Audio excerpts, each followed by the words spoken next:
Chaque enfant dès la naissance est entièrement dépendant des uns et des autres. Il dépend de ses parents et de son entourage. C'est tout petit, pas à pas, qu'il apprendra à téter, qu'il prendra un biberon, qu'il mangera avec une cuillère, qu'il va ramper, qu'il va prendre le temps de marcher un pas avant l'autre. Et c'est souvent très difficile et fascinant en même temps. Difficile pour les parents qui doivent être là, lui donner toute l'attention qu'il faut.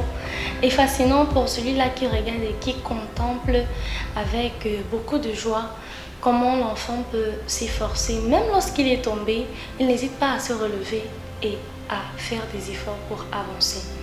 Et remarquons que ces enfants-là qui ne marchent pas très vite, ou alors ceux qui ont difficilement, résolument plus la possibilité de marcher aujourd'hui, sont ceux qui ont abandonné, ceux qui ont manqué de volonté de continuer à se battre et ceux qui ont refusé de persévérer.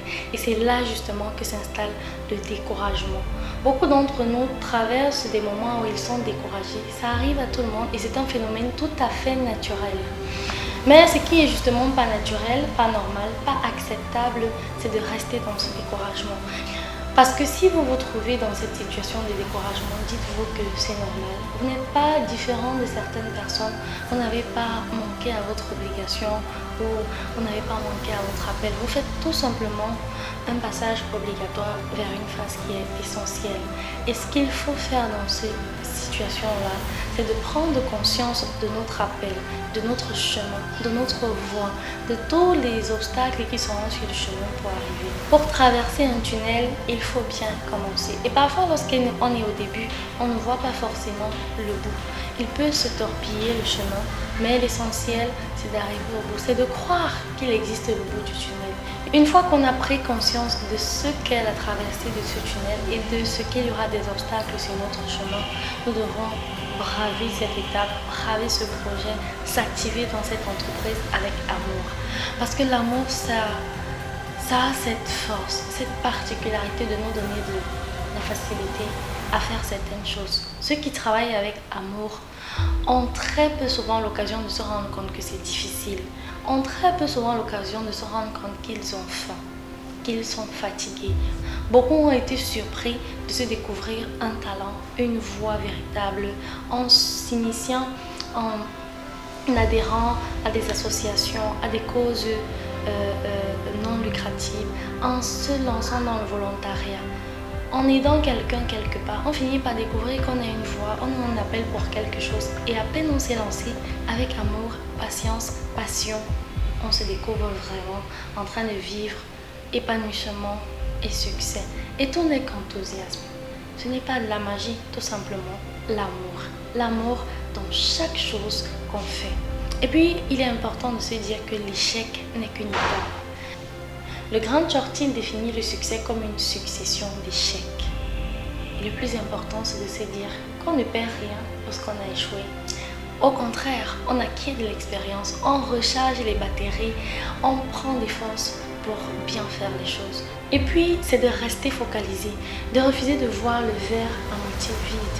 C'est de refuser de voir les obstacles sur le chemin, les trous sur le chemin. C'est de refuser de voir les difficultés qui peuvent être autour de nous. Refuser d'écouter ces personnes qui nous disent « Ah, tu vas y arriver, c'est trop dur, je ne pense pas que tu pourrais, tu n'aurais pas dû. » Non, c'est de penser au résultat qui nous attend, c'est de penser au succès qui nous attend, à ce lit bien douillet sur lequel on va se coucher à la fin de la journée. C'est de penser à cette table bien grasse, à cette source d'eau fraîche, à toutes ces personnes qui seront contentes ou qui viendront s'accrocher à nous pour eux aussi avancer.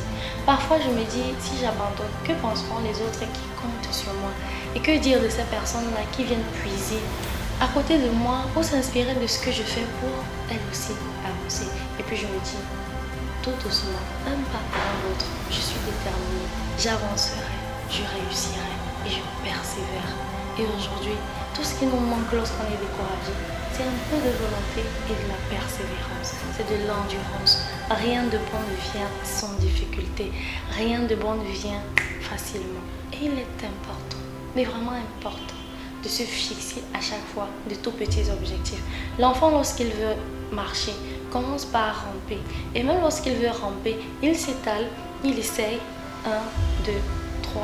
et puis il se rend compte qu'il n'y a pas de danger avant d'avancer. Et c'est la même chose que nous devons faire dans les plus grands projets. Il y a toujours des tout petits projets. Pour des grandes batailles, on commence par les petites.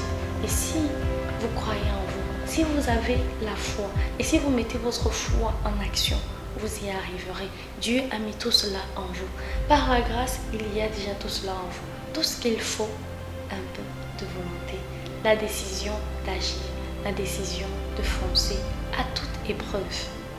Alors, je vous invite aujourd'hui à dire, je veux, je peux et je persévère.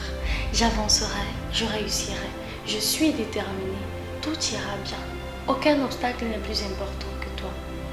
Dites-vous, j'ai la volonté, je persévère, je vais endurer. Par souci de ne jamais quitter ce monde sans rien accomplir d'important pour vous, pour les autres. Et je suis convaincue d'une chose. Nous aurons tous dit, un jour, j'ai vaincu le découragement. Je suis Linda Ndjomo, motivatrice, et je fais le vœu de vous accompagner tant que la vie me laisse cette occasion. Vous avez de la valeur et il est temps de la montrer aux yeux du monde.